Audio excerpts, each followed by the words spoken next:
I'm finally about to take that leap of faith. I've been so close to telling people what I have planned, but I haven't. Every time I speak on something too early, it somehow never happens. So this time, I'm keeping it to myself while I quietly plan my exit. I've been living with my family for the last 2.5 years, and part of me feels like I got too comfortable, almost like I was in a trance. I gained weight, I stopped taking care of myself. I fell into a deep slump and started over consuming social media, wishing I knew where to start, but feeling like I had nothing. I didn't want to copy anyone else's style of content, and I knew I wasn't in a position to film the way I wanted to, so I just sat there consuming.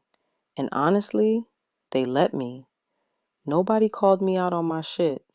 Nobody said, hey, you're getting bigger. Not because they didn't care, but because they knew I was already feeling low and probably didn't want to hurt my feelings. And no, I'm not blaming them at all. What I'm saying is, sometimes the people you love try to protect your feelings when what you really need is accountability. One day I finally said, nope, it's time to get your shit together.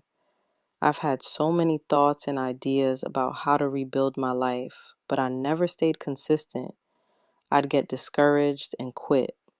But for some reason, when January came, something in me shifted. I told myself, it's time.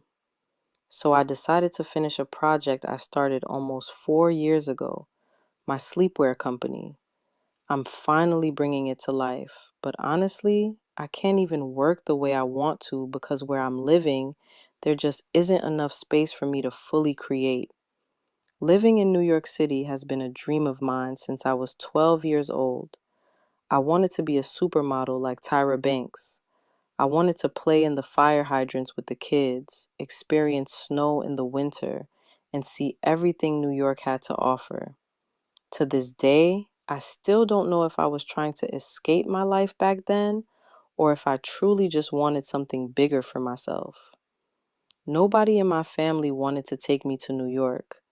Then one day in high school, my best friend told me she was going with her godmother, and it reignited something in me.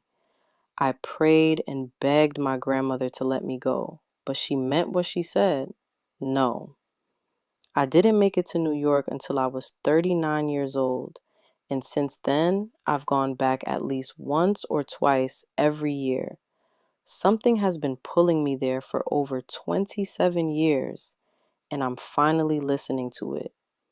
I'm going to document as much of this journey as I can, so make sure you're subscribed.